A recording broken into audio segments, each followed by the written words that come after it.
Makanya ketika kita mempelajari kembali ilmu adalah bagaimana ilmu ini mengarahkan kepada kita sikap hati yang benar di dalam menempatkan urusan dunia. Dengan kita mempelajari biografi orang-orang solih, dengan narasi-narasi yang mereka miliki pada kehidupan ketika mereka berinteraksi dengan dunia.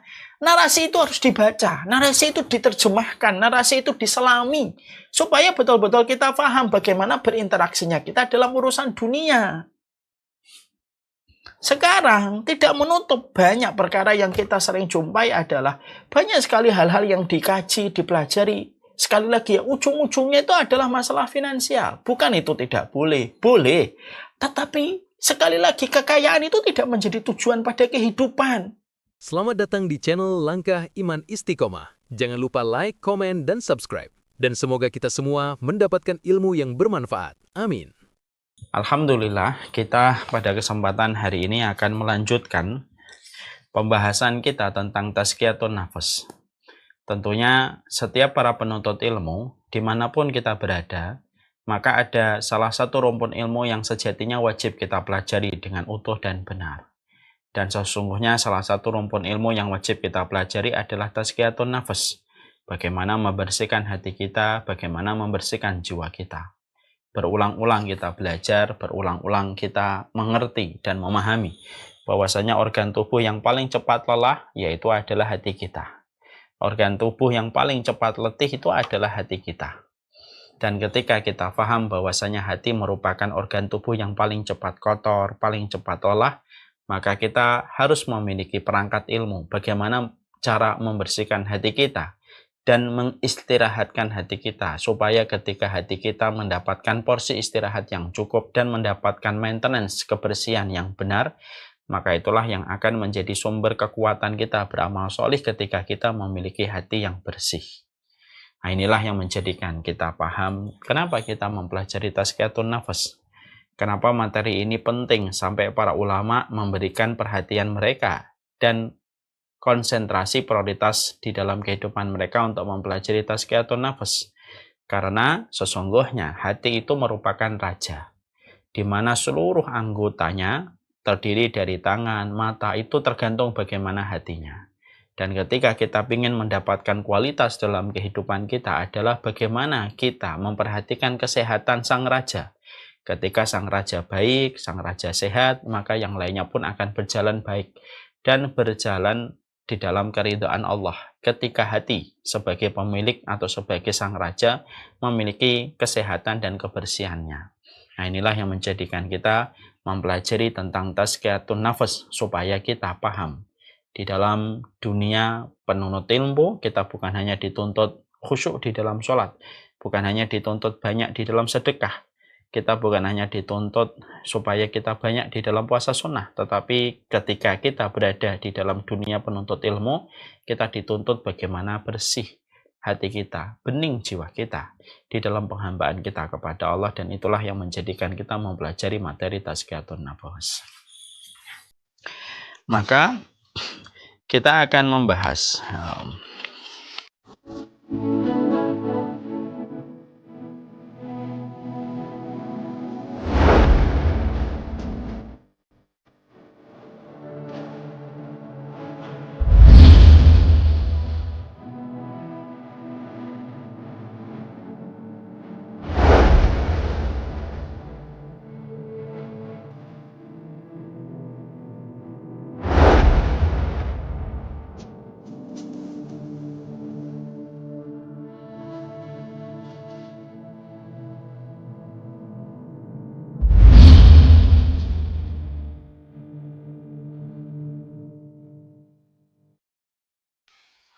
yaitu tentang zuhud. Ini pada part yang terakhir. Pada kesempatan hari ini kita akan membahas yang terakhir.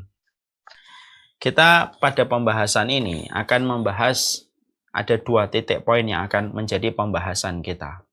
Yang akan menjadi pembahasan kita adalah bagaimana setelah kita mengetahui zuhud, bahwasanya zuhud itu merupakan sikap hati, dan bagaimana interaksi dan muamalah hati kita terhadap urusan dunia.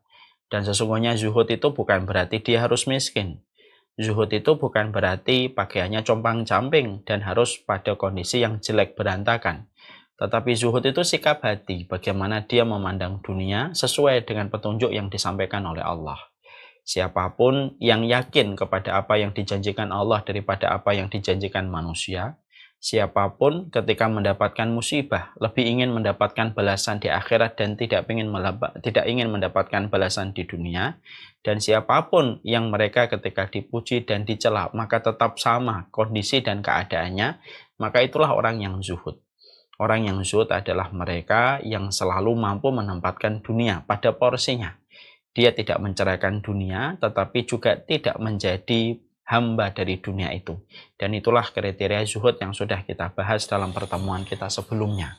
Di mana zuhud itu adalah sikap hati terhadap dunia dengan sikap yang benar. Sekarang kita menuju kepada pembahasan yang terakhir dalam persoalan zuhud. Apa sih yang kita harus lakukan supaya kita mampu memiliki sikap hati yang zuhud pada kehidupan kita di dunia?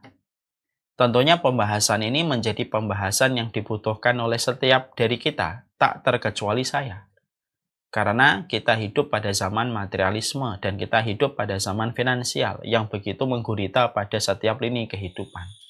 Hari ini, parameter kualitas kehidupan itu selalu diukur dengan banyaknya harta. Dan selalu dihitung dengan banyaknya fasilitas yang dia peroleh dan dia dapatkan. Dan ini menjadi sebuah hal yang berat ketika kita hidup pada zaman materialisme begitu kuat, kapitalisme begitu menggurita dalam setiap lini kehidupan kita, sampai menjadikan standar kehidupan kita selalu dilihat dari berapa banyak yang bisa kita kumpulkan dan berapa uang yang bisa kita kumpulkan, maka membicarakan tentang zuhud itu menjadi perkara yang berat dan bukan perkara yang ringan. Tapi ketika itu merupakan perkara yang berat, bagaimanapun kita harus paham, kita dituntut supaya kita zuhud.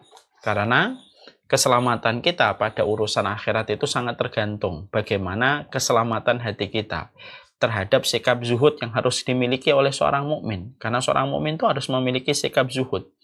Di mana sikap zuhud itu bukan berarti harus miskin, tetapi sikap zuhud itu menjadikan sederhana dalam urusan dunianya. Makanya inilah yang menjadikan kita harus paham, apa sih yang kita lakukan supaya kita mampu zuhud pada setiap jalan kehidupan kita. Para ulama lalu menyampaikan kepada kita, ada beberapa kunci yang harus diperhatikan kepada setiap para penempuh jalan kebaikan ketika dia ingin memiliki sikap hati supaya dia zuhud pada setiap jalan kehidupan. Yang pertama, tentunya seorang penempuh jalan kebaikan yang menginginkan hatinya memiliki sikap hati yang zuhud itu adalah yang pertama. Bagaimana setiap dari kita dituntut untuk selalu berdoa supaya kita betul-betul tidak menjadikan dunia menjadi obsesi terbesar dalam kehidupan kita. Dan tidak menjadikan ilmu apa yang kita pelajari ujungnya pada urusan dunia yang ingin kita kumpulkan. Ini harus kita pahami dengan benar. Karena doa itu bisa memberikan kepada kita sebuah kekuatan dalam perkara yang kita minta kepada Allah. Dan kekuatan yang kita minta kepada Allah itu kekuatan zuhud pada kehidupan kita di dunia. Dengan berbagai macam kondisi yang hari ini sangat bertentangan dengan keinginan kita ketika kita ingin zuhud pada kehidupan kita. Maka sikap yang pertama, sikap hati yang harus dilakukan itu banyaklah berdoa kepada Allah.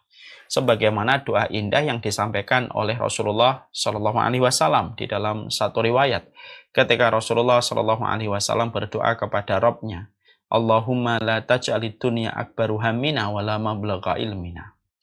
Maka salah satu doa yang dipanjatkan oleh Rasulullah SAW adalah, ya Allah, janganlah Engkau menjadikan dunia obsesi terbesar kehidupan kami, dan janganlah Engkau menjadikan dunia itu merupakan puncak dari pencapaian ilmu kami.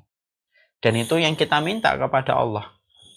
Karena tidak ada yang bisa membentengi hati kita, jiwa kita yang memiliki kecondongan pada potensi buruk untuk mencintai dunia secara berlebihan, kecuali yang mampu menjaga kondisi hati kita ketika hati kita terbolak-balik di antara jari jemarinya Allah, kecuali kita minta tolong sama Allah. Ya. Sekali lagi ini yang kita minta kepada Allah, supaya kita tidak memiliki kecondongan untuk menjadikan dunia menjadi obsesi terbesar dalam kehidupan kita dan kita bangga dengan pencapaian dunia yang kita miliki. Dan ini tidak bisa kita lakukan kecuali mendapatkan pertolongan dari Allah semata. Kita semuanya paham betul. Hawa nafsu kita tuh selalu menyuruh kita untuk meninggalkan sikap zuhud. Memperlihatkan kemewahan, memperlihatkan kekayaan, memperlihatkan barang merek yang kita miliki dan kita dapatkan. Yang sejatinya semua perkara itu bertentangan dengan konsep zuhud manusia. Saya ingatkan semuanya. Menjadi kaya itu merupakan perkara yang kita syukuri. Menjadi kaya itu perkara yang kita syukuri. Tetapi memperlihatkan kemewahan yang kamu miliki, itu bukan sesuatu yang dicontohkan oleh orang solih di agama ini. Saya ulang kembali. Kalaupun ada di antara kita memiliki kekayaan, itu hal yang disyukuri. Karena kekayaan merupakan bagian dari irisan takdir. Tapi memperlihatkan kemewahan dan kekayaan yang kamu miliki dengan barang-barang yang kamu beli dengan harga melangit dan kamu perlihatkan itu, supaya tujuannya untuk menetapkan posisimu yang tinggi di hadapan manusia, itu sesuatu yang tidak boleh dilakukan sama orang soleh pada agama ini. Ya.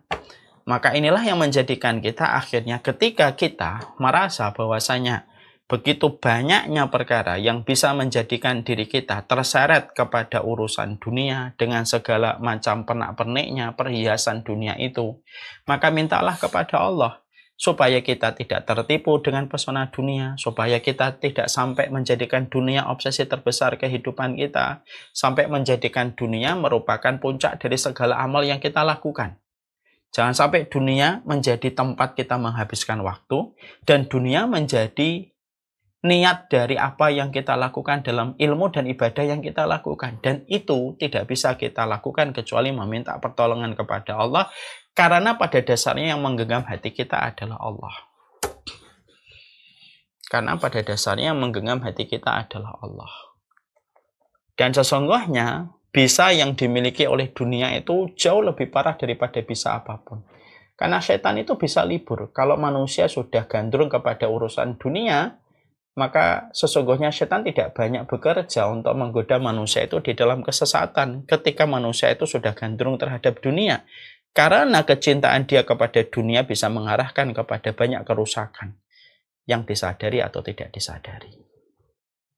Berdoalah kepada Allah supaya kita tidak menjadikan dunia itu obsesi terbesar kehidupan kita. Makanya ini kita harus paham. Makanya kalau kemudian kita memahami bahwasanya orang yang tidak menjadikan dunia obsesi terbesarnya dalam kehidupan itu bukan harus miskin, nggak bisa jadi dia kaya. Tetapi dia menempatkan kekayaan yang dia miliki bukan menjadi obsesi besar pada hidupnya. Kekayaan yang dia miliki merupakan bagian dari irisan takdir ketika dia berusaha dan berikhtiar dimudahkan untuk mendapatkan kekayaan itu. Tapi dengan datangnya kekayaan itu tidak menjadikan dia merasa sombong dan tidak pernah menjadikan merasa tinggi ketika memiliki puncak dari harta yang dia dapatkan. Ya. Makanya Hasan al-Basri itu pernah berkata, aku sempat bertemu dengan beberapa kaum dan kelompok. Mereka tidak pernah bersuka cita dengan melimpahnya dunia. Dan mereka pun tidak pernah berduka dengan kehilangan dunia. Ya. Di mata mereka kekayaan itu sebagaimana tanah yang tidak terlalu diprioritaskan. Mereka dapat tidak menjadi sombong dan tidak terlalu bersuka cita. Ketika hilang pun mereka tidak berduka. Dan itu kita tidak bisa peroleh kecuali dengan berdoa dan berdoa. Supaya kita tidak tersengat oleh bisanya dunia sampai menjadikan dunia itu puncak obsesi dalam kehidupan manusia. Kadang-kadang dunia itu menjadi obsesi.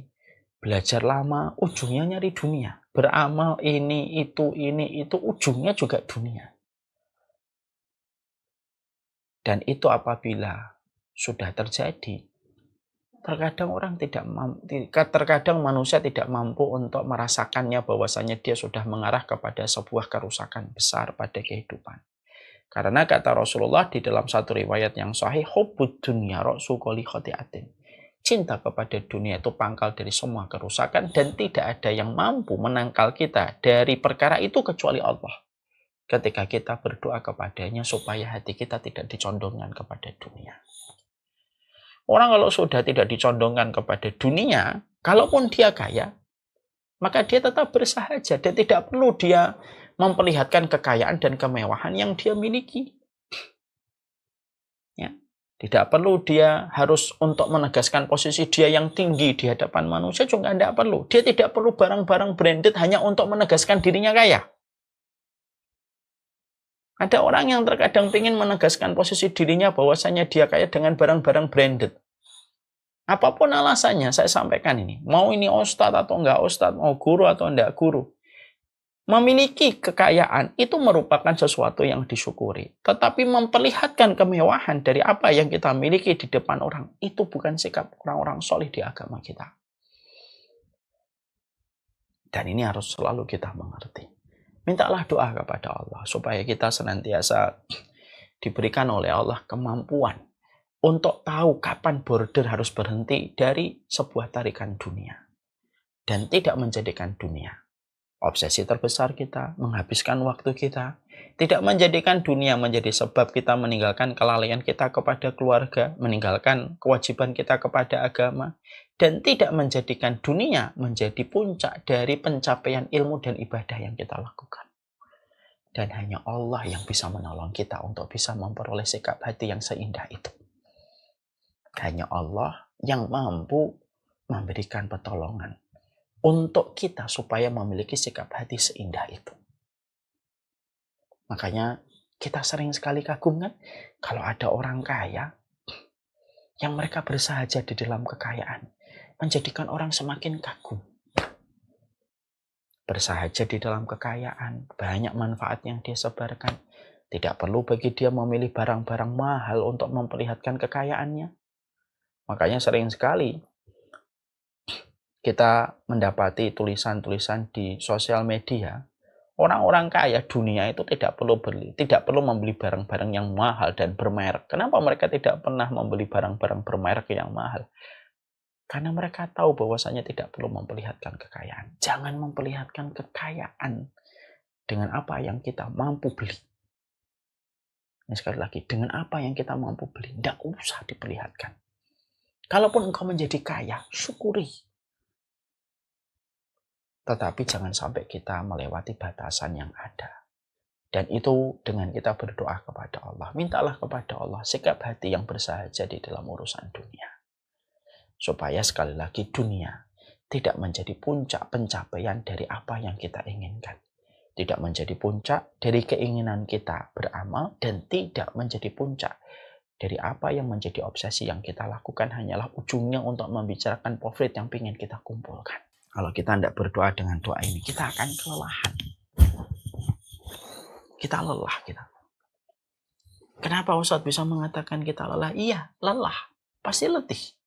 Kalau orang tidak berdoa supaya mereka mampu diberikan border, pembatas antara dirinya dengan kecintaan kepada dunia secara berlebihan, itu akan lelah. Dia akan letih. Ngikutin terus apa yang dimau dan apa yang dihasilkan oleh dunia. Dunia itu panen setiap perkara, setiap harinya panen. Yang kita kalau tidak diberikan sikap hati yang zuhud pada urusan dunia, kita selalu dituntut untuk memetik setiap apa yang dipanen oleh dunia. Dan kita akan kelelahan ngikutin terus kemauan dunia dengan apa yang harus kita ambil. Dan itulah yang kita khawatirkan. Kenapa zuhud itu menjadi salah satu sikapnya seorang mukmin kepada Allah? Karena zuhud itu Allah ajarkan kepada kita lewat lisan Rasulullah di dalam kehidupan kita.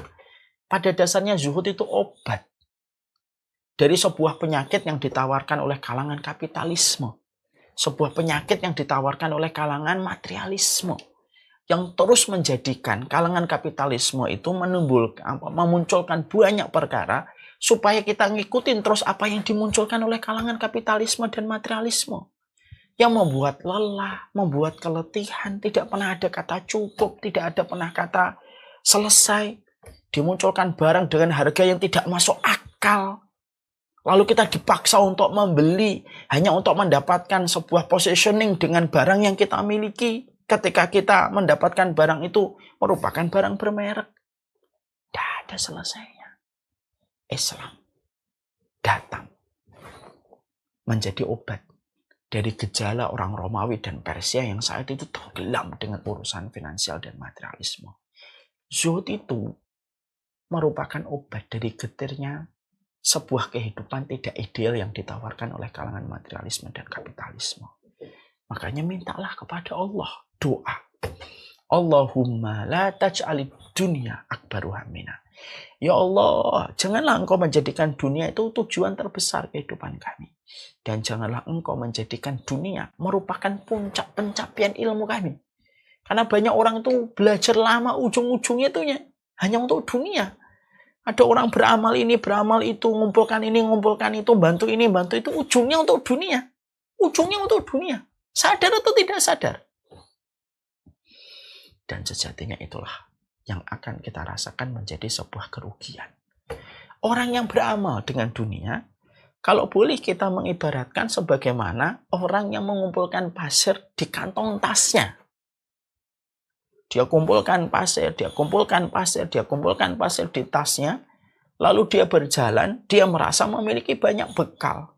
Lalu ketika sampai di tempat tujuan, ketika masing-masing orang menurunkan tasnya untuk bisa menikmati apa yang mereka bawa, maka orang yang mengumpulkan dunia itu sebagaimana orang yang meletakkan tasnya, ketika membuka tasnya, di situ cuma ada pasir. Di situ cuma ada pasir yang tidak bisa dimanfaatkan.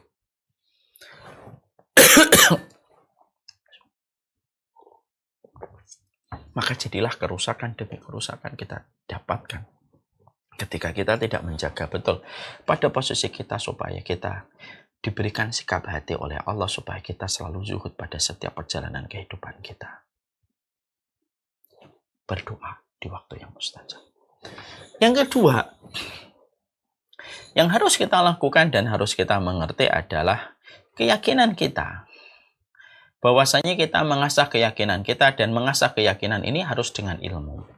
Referensi yang kita baca dari orang-orang sholih terdahulu, dari kehidupan mereka menjalani kehidupan dunia harus dibaca. Ta'lim yang menyampaikan tentang bagaimana kehidupan di akhirat dan bagaimana sikap yang benar di dalam kita memaknai urusan dunia harus kita mengerti dengan benar. Jangan sampai ngikutin ta'lim itu ujungnya yang dibicarakan selalu duit aja. Ujungnya duit, ujungnya duit, ujungnya uang terus. Kalaupun memperbaiki diri juga ujung-ujungnya juga pengen supaya duit lagi, finansial lagi. Bukan itu. Yang kedua yang harus selalu kita bangun dan selalu harus kita kerjakan di dalam upaya kita untuk mendapatkan sikap hati yang zuhud itu apa? Memperbanyak referensi dari kisah-kisah orang yang sholih di dalam bagaimana di dalam upaya mereka membangun konsep kehidupan mereka ketika mereka berinteraksi dengan dunia. Sikap hati apa yang mereka lakukan, apa yang mereka narasikan pada kehidupan mereka ketika berinteraksi kepada dunia harus kita baca untuk mengasah keyakinan kita. Karena keyakinan itu terkadang terasah dengan kisah-kisah nyata yang terjadi di antara orang-orang sholih sebelum kita hidup. Makanya salah satu di antara perkara yang cukup menenangkan adalah perkataan Hasan al-Basri. Beliau itu mengatakan, alimtu bi anna rizqi la ya'khudahu ghairi fatma'antu qalbi lahu. Ada seorang ulama yang berkata ketika dia menceritakan narasi dalam hidupnya. Beliau berkata, saya itu tahu bahwasanya rezeki saya itu tidak mungkin diambil orang. Maka aku merasa tenang di dalam mencarinya ketika aku tahu bahwasanya rezekiku tidak akan diambil orang. Jadi aku ngoyo sampai malam dijadikan siang, siang dijadikan malam. Tidak peduli halal dan haram. Kenapa? Aku tahu rezekiku tidak mungkin diambil orang. Maka aku merasa tenang. Aku juga tahu bahwasanya amalku tidak bisa diwakilkan kepada orang lain. Makanya aku menyibukkan dengan amalku. Aku tahu tidak ada tempat yang aku bisa sembunyikan ketika melakukan maksiat. Makanya aku malu ketika berbuat maksiat ketika pada tempat yang tidak dilihat oleh Allah. Dan aku tahu bahwasanya kematian itu menungguku. Dan aku mempersiapkan apa bekal yang harus aku persiapkan sebelum bertemu dengan Allah. Ini kan narasi. Ini akan mengasah keimanan kita kepada urusan dunia. Dan bagaimana yang harus kita lewati pada urusan berikutnya. Karena bagi orang yang beriman, ketika mereka memiliki sikap zuhud, orang yang zuhud itu yakin. Mereka itu mencari dunia, tetapi dunianya yang dicari bukan konteksnya ketika hidup, tapi nanti ketika di akhirat. Kebahagiaan yang mereka cari itu mereka fokus pada kebahagiaan babak yang kedua, yaitu kebahagiaan kita di akhirat. Makanya narasi ini ketika kita kaji, kita pelajari pada kehidupan kita, ketika kita ingin memiliki sikap zuhud itu tidak meruti. Sikap zuhud itu nggak bisa laduni, tiba-tiba datang. Tiba-tiba kita memiliki sikap zuhud, nggak bisa. Sikap zuhud itu harus diasah keimanan kita dan keyakinan kita. Mendapatkan referensi ilmu yang benar, mengkaji bagaimana para ulama ketika berinteraksi dengan syariat. Dan bagaimana mereka berinteraksi dengan petunjuk syariat pada urusan dunia. Jangan sampai akhirnya apa? Kita ngaji, ujung-ujungnya ngaji itu selalu membahas tentang bagaimana kita menjadi kaya. Kaya itu bukan tujuan. Kaya itu merupakan bagian yang perlu diikhtiarkan. Betul, bagian yang perlu diikhtiarkan. Tapi tidak aib kalau diri kita tidak menjadi kaya.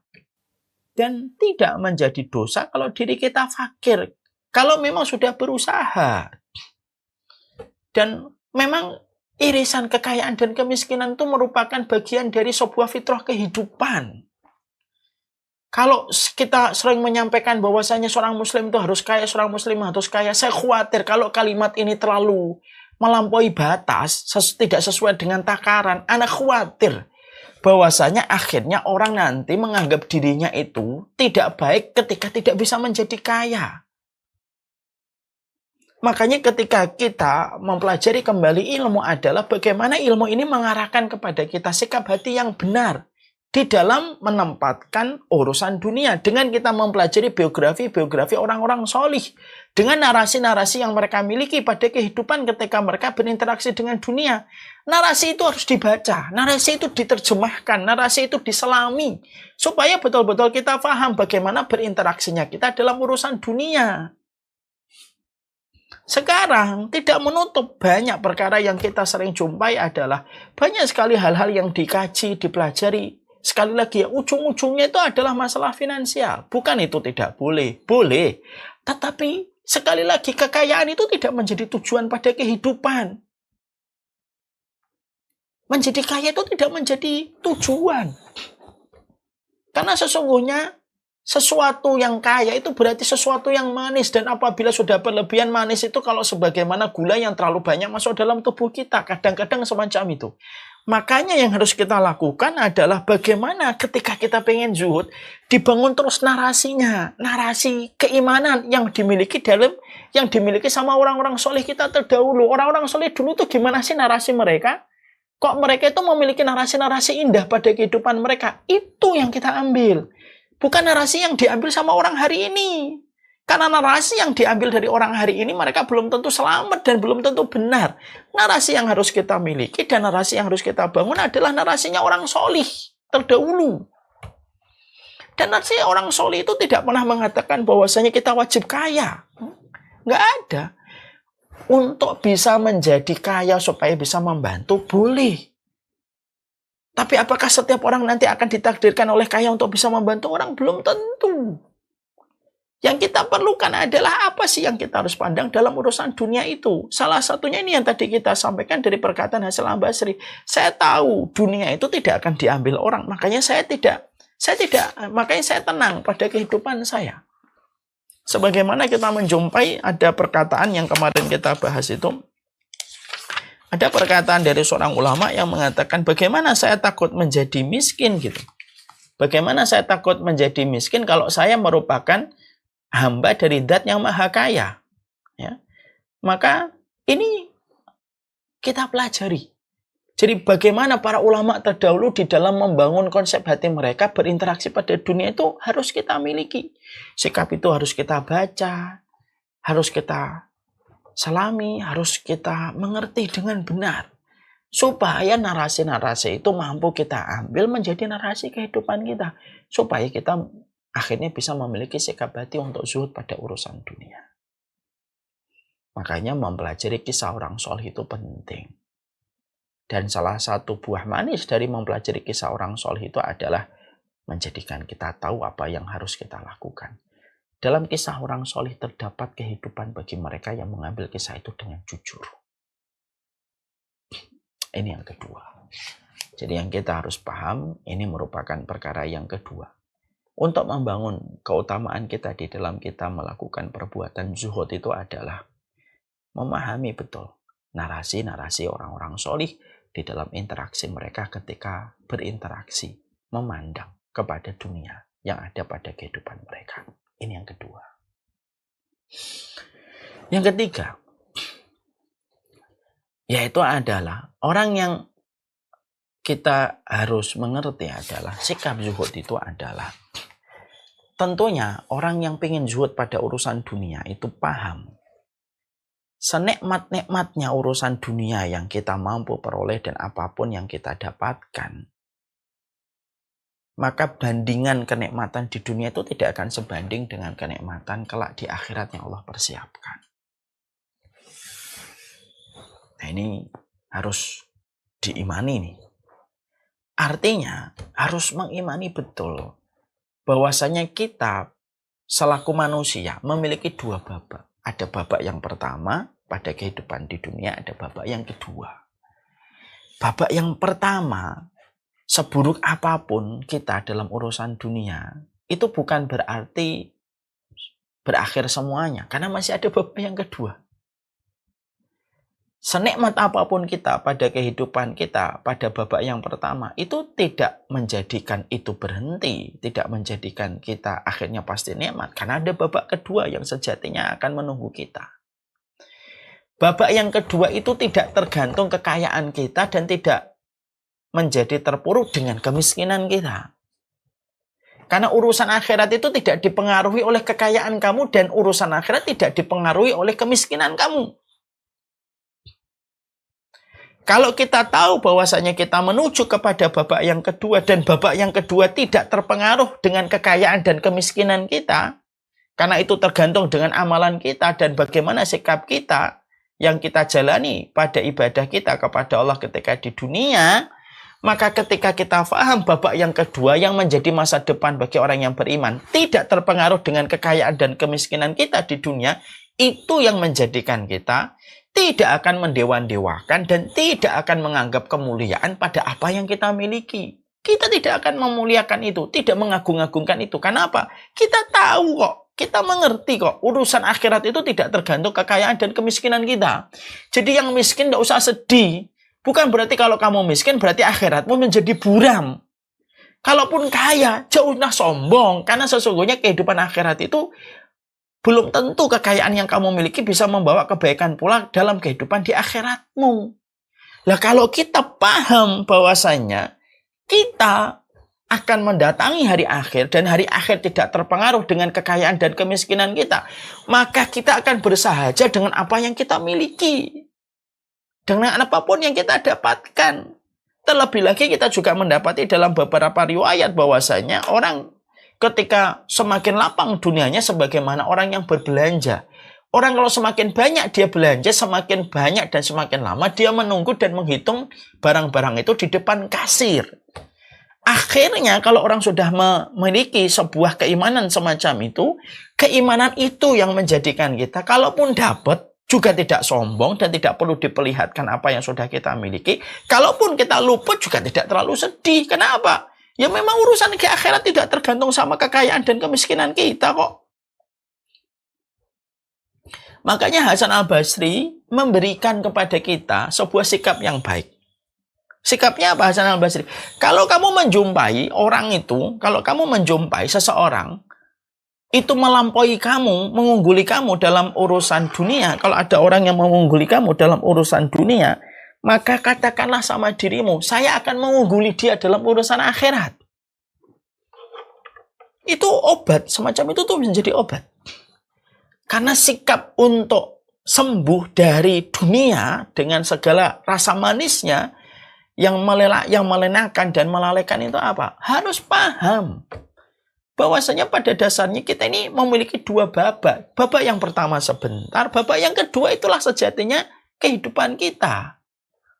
Makanya ketika kita mendapati pada urusan dunia, maka kata Hasan Al-Basri, untuk menyembuhkan supaya kita tidak ngejar atas nama dunia dengan seluruh pencapaian yang ingin kita dapatkan, dan tidak menstandarkan bahwasanya kalau kamu kaya berarti kamu dikasihi sama Allah, kalau kamu miskin berarti tidak dikasihi oleh Allah. Itu kita harus paham, akhiratmu itu tidak tergantung kekayaan dan kemiskinanmu. Jadi ingat ya, hati-hati. Orang yang dikasih dunia itu bukan berarti dia dikasihi oleh Allah. Dan orang yang dikasih kemiskinan bukan berarti dia banyak dosa. Ada orang yang terkadang dikayakan oleh Allah itu apa? Karena dia menjadikan semuanya untuk dunia. Ibadahnya untuk dunia, amal solehnya untuk dunia. Sampai akhirnya Allah berikan kepadanya dunia sesuai dengan niat yang dia miliki. Tapi di akhiratnya dia tidak membawa apapun kecuali tanah. Karena balasan yang karena balasan dari apa yang diharapkan sudah diberikan oleh Allah kepadanya dengan mendapatkan dunia sesuai dengan niat yang dia miliki. Oleh karenanya, karena kita paham urusan akhirat kita tidak sama sekali terpengaruh dengan kekayaan dan kemiskinan kita, ya sudah. Jadi akhirnya kita ini kan tenang, bersahaja. Kita ketika meninggal dunia, kita membawa bekal yang sama, yaitu adalah kain kafan dan 2x1. Beda, ada kultur agama yang lain tuh kalau meninggal membawa seluruh kekayaan yang dia miliki, lalu dikubur bersama dengan dia ketika dikubur. Agama kita nggak gitu. Agama kita sama sekali, tidak sama sekali. Urusan akhirat itu terpengaruh dengan kekayaan dan kemiskinan kita. Makanya itulah yang menjadikan akhirnya kita paham. Ketika kita paham urusan akhirat sejatinya jauh lebih besar daripada urusan dunia, maka urusan kita berada di ruang tunggu dunia itu harusnya tidak menjadi masalah besar dari apapun yang terjadi. Karena apa?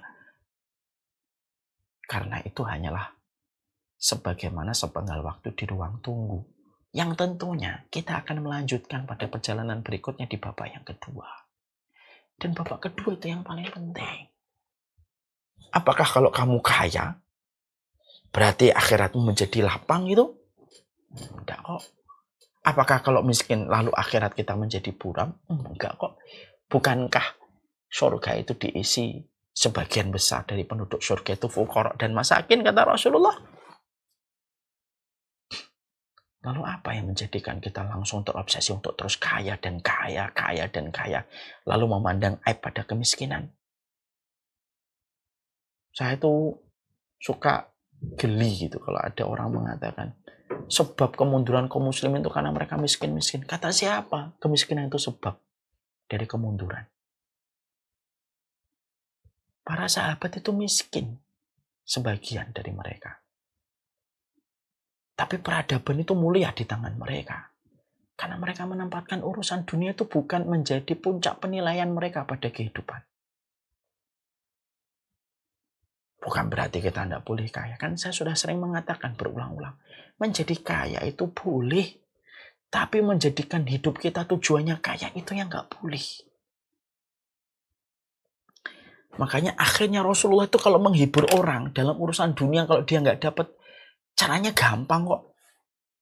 Rasulullah mengatakan, kalau kamu idza ra'aita syai'an yu'jibuka. Kalau kamu melihat ada orang dengan pencapaian dunianya yang banyak, kata Rasulullah SAW, kamu mendapatkan orang mendapatkan pencapaian dunianya. Kata Nabi SAW apa? Kata Nabi itu, beliau berkata, kalau kamu melihat ada sesuatu yang mengagumkan dari apa yang kamu lihat dari teman kamu, dia memiliki ini, memiliki itu, maka katakanlah bahwasanya